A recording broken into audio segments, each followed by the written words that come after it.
Hi everyone, welcome to a bright sunny day. It's frosty. We've got quite a bit of frost still. It's late morning and there's still a frost and we're almost at the end of November. And I thought I really owe you guys a bit of an apology and an update as to where we're at, because it's been a bit of a while.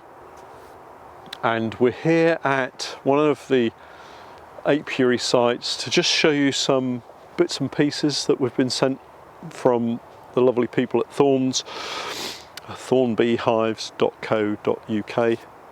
It might be thorn.co.uk. Have a look in the notes beneath the video. I'll put the correct link in there. I think it's thorn.co.uk. I haven't prepared this morning, so I can't remember. Might be on here actually. Let's have a look. www.thorn.co.uk. I knew there was an answer somewhere. Okay, so I'm going to apologise in advance for sniffing and all of that kind of stuff. I've had it, and I don't want to turn this into a bit of a moan. I had the most awful cold for the last week or so. Had my flu jab, thought I was doing all the right things, and it's just been fairly miserable, I guess. However, almost through it, out the other side, despite it being, I don't know, 3 or 4 degrees at the moment.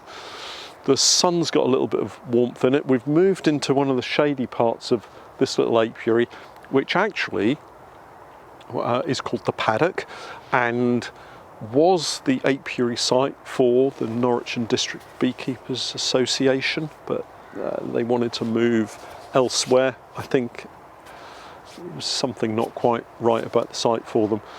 Anyway, as part of the agreement that I have with the landowner, we're keeping bees here, and it is actually a lovely site. It's just on the outskirts of Norwich and it's nice and open, and we will turn the camera around and have a look at a couple of the hives, well, one in particular, which is very busy because they're in full sun.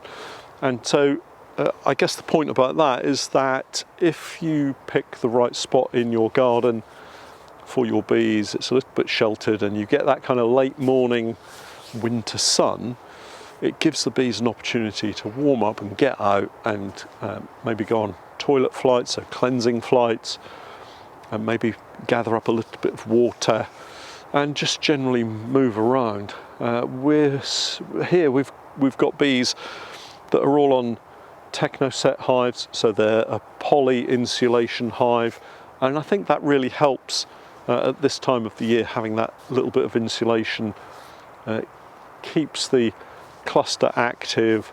It allows them to move around and they're not kind of in that really tight cluster. So just going back to the old health update, bad news unfortunately. It appears, well, the operation that I had recently hasn't been a success, unfortunately. I've had 1 or 2 other issues related to my heart rate, and I've got to go back into the hospital and have another operation. We're quite close to a train line here. It's the main train line going out of Norwich or into Norwich, depending on which way you're going. So we do get occasional trains coming past, but they don't disrupt the bees at all. Yeah, so unfortunately, I've got to go back into hospital and have the same operation, but slightly changed, a slightly different approach. And you know, I'm very grateful to them for organising that for me, and hopefully they're going to get me in January, and so I can have that operation, spend a bit of convalescence time, maybe putting wax into frames, preparing for the new season, and then I'll hopefully be all ready for March when the season will be ready to kick off. So before I get into the box of goodies here, 1 or 2 things to say about the hives. You can probably see the beehive here beside me. You'll notice that the super is still above the brood box, and actually we've got a queen excluder in place. And I think there is a temptation for beekeepers, beginner beekeepers, to maybe worry, to panic a little bit because you haven't done everything that you should have done at the right time. The bees will cope, generally speaking. 99% of the time the bees will cope perfectly fine. The reason it's set up like this is because I've been poorly. I had to have my operation back in October, and we've not yet been able to get these supers off, which may or may not have some ivy honey in them. But I'm not going to stress about it. We've got plenty of bees in the boxes here, and we will deal with them over the next week or two and get them settled down. So that's to come. So let's have a look at what Thorns have very kindly sent me. Fortunately, the timing is spot on really. We've got oxalic acid treatments, and we've got some interesting, no, it's not what you think it is. This is a dosing bottle. We'll talk about that in a moment. This injector wasn't sent train.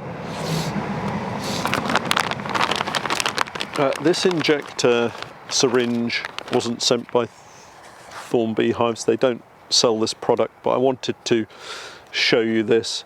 And we'll do some trickle treatments. I'm not doing any sublimation this winter. I've moved away from sublimation. I think the issues surrounding it, health and safety, getting the critical temperature right, making sure that you're not too cold, not too hot with that dosing wand when you sublimate, it is potentially quite tricky. So we're back to using this syringe. It's a Zoetis syringe for dosing sheep, cattle, and the great thing is this syringe section is set up for 5 mils, and when you squeeze the trigger and you squirt out the dose, the 5 mil dose, when you release the trigger, it then reloads itself. So it's absolutely perfect. Oh, bit of a whistle. It's absolutely perfect for doing 5 mil seams through a colony very quickly. And when you've got a lot of hives, this is perfect for just that job. So let's move that out of the way. Now, you're probably all familiar with apibioxol. So this is a 175 gram pack, so you might not necessarily need all of this. And I'm not going to go through all the instructions for mixing. I've done videos for that before, so have a look, do a search for oxalic acid treatments that we've done in the past. But this is a really good pack if you've got quite a number of hives and you need to get lots of colonies treated. Now remember that not all colonies are going to need 50 mils. It's 5 mils per seam. If you've got nukes, slightly smaller colonies, you might only use 20 mils. So just be aware of that. Don't stock up with oxalic acid, and certainly don't buy the tubs of oxalic acid dihydrate that you can get from like carpentry websites for removing stains and things like that. You need to have the approved products, and fortunately the apibioxol now comes in liquid pre-mixed form as well. And you can get this from the Thorn Beehives website. Go on and have a look at it. But if you're in a bit of a rush, you don't want to start mixing syrup in the kitchen. You find that a bit of a faff, a bit of a chore. You don't have the time to go out and buy sugar and all that kind of stuff. Then this pre-mixed solution is absolutely perfect. So you can put that straight into your syringe, or you can hook your syringe straight into that, and away you go. So I would warm it, maybe put it in a warm room, the kitchen at home, just warm it up a little bit so you're not chilling your bees when you dose them, and everything should work out fine. So if you've got a lot of bees that you want to dose, so this will take 600 mils. So this is a doser Leif Alviers by Chemicals Leif. Check out the Thorn Beehive's website. But so this is a dosing bottle. So you squeeze the bottle, fill it up with your solution, squeeze the bottle, and this top section will fill up with the appropriate millilitres of solution. So if you've got a large colony, so let's say we opened up this colony, have a look inside, check out how many seams you've got. Let's say you've got 8 seams, 40 mils. Give this a squeeze, fill it up to the 40 mils section, and then just trickle it across those seams. Roughly the same for each one, so that you get that 5 mils per seam. Honestly, and I know that beginner beekeepers worry about this kind of thing all the time, because I get lots and lots of messages and emails about it. What happens if you put 6 mils or 8 mils in a seam? Not a lot is the honest answer. I've accidentally overdosed colonies before. I've put not enough in a colony before, and it really doesn't have any kind of dramatic effect on them. So don't stress over it, I guess, is the message. You know, get the right amount in the top of this section and then just trickle it across. Take your time, and it should all work out fine. If you've only got 1 or 2 colonies, and this seems a little bit on the large side, then one of these little trickle 2 bottles is absolutely perfect for you. So just looking at the instructions, I'm just trying to see if it says how much you'll get in here. It doesn't actually say what this holds, but if I unscrew this, so you fill the bottle up, get your solution in here, and then put the cap back on. And normally there's a cap on this other side, so you'd have a cap on there. But if you pop the syringe, I don't think that this nozzle has a hole in it, so you have to cut the top off to allow you to pour it out. Put that on, and then when you squeeze the bottle, the liquid travels up this little tube at the side and fills this 5 ml dosing bowl at the top, this little piece at the top here. Once that's filled, you can then pour it across the seam of bees, tip it back, give it another squeeze, and it will refill. Pour it across the next seam, squeeze, refill, and it's a really neat little bottle. Once you've finished, wash it out, put it away somewhere safely. You know, it's good to go for the next time. And these are like £1.50 or £2 or something in that order. So it doesn't have to be expensive. You don't need to buy a £300 or £400 sublimator to do this kind of work. So if you've got more than 1 hive, then maybe get a couple of these bottles. But all in all, this kind of kit will help you get those oxalic acid treatments into your hives at an appropriate time. So again, my thanks to the guys at Thorn Beehives for sending us these. We will use them. I know this is a bit of a talky video and not much action. We will have a look at 1 or 2 of these entrances just to show you what's going on. But we will use this kit to treat the bees as we go forward. And you know, life gets in the way. Sometimes you can't get to treat your bees when you want to treat them, and that's exactly what's happened to us. I was hoping to have had the first run of oxalic acid treatments done by now, but the health issues and this recent illness has meant that I haven't been able to do it. Honestly, it's not a problem. So if you're facing that, don't get hung up on the fact that it's got to be between Christmas and the New Year. You can only do one treatment and all of that kind of stuff. It's got to be during a broodless period. Just work your way through the winter, have a look at your bees. When you take that crime board off, see what kind of brood area you've got, give them a trickle, and if need be, you can always go back and treat them again. And finally, before we just pop down and have a look at these hives, do take a listen to the podcast this week.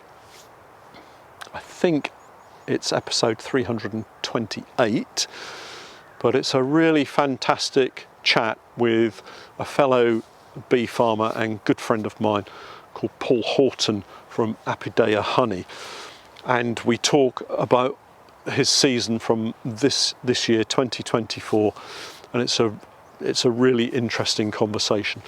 So have a listen to that. And in it, Paul talks about when he treats his bees.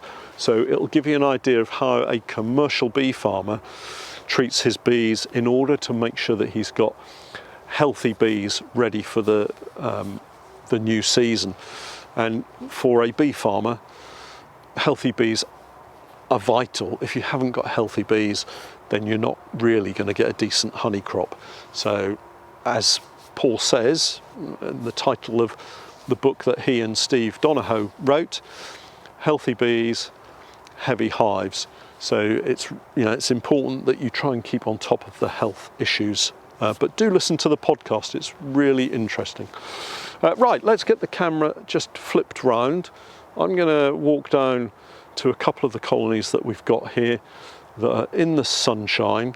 And I think looking at these colonies around me, very, very quiet. I know we've got bees in them and the bees are alive, but the sun's caught up in the hedge line here, so they don't get a great deal of sunshine until almost very late in the afternoon, so not a great deal of sunshine, but these colonies are in full sun.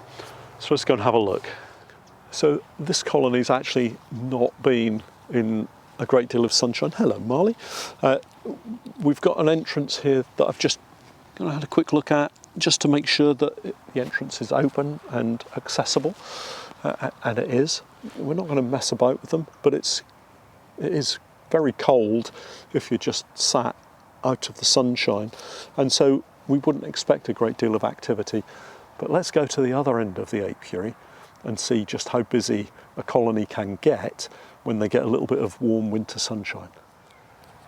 And by comparison, we have this colony which we united. So this was a very small colony united with a stronger colony, and they are really enjoying this warm sunshine. And the sun does have some warmth in it, so once it gets onto a hive, those colonies are going to become active. And looking around, I can see the bees are flying off, but they're also landing on the grass quite close to the hive and taking up water, so they're taking some moisture back into the hive. And I'm just kind of keeping away from the hive because Marley wants to go and have a look at what's going on as well. So it's good to see. If you get a chance to pop out and have a look at your colonies, then do take a look at them and just make sure that they're out flying, and I'm sure that everything will be fine.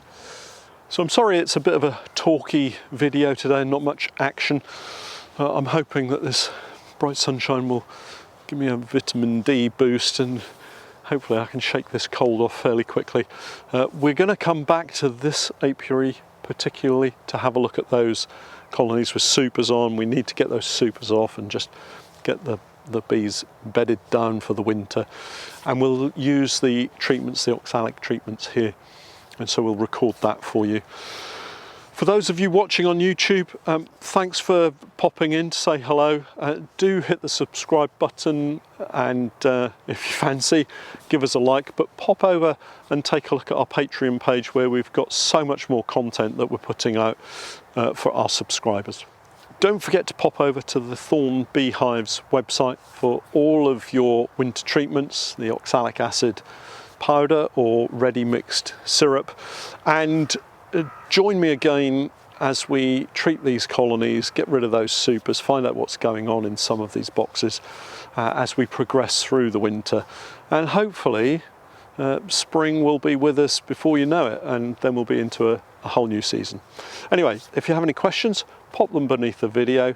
If you've got any comments about oxalic acid treatments over winter and trickle treatments versus sublimation, then do pop those comments beneath the video. But if not, we'll catch up next time. Thanks for watching.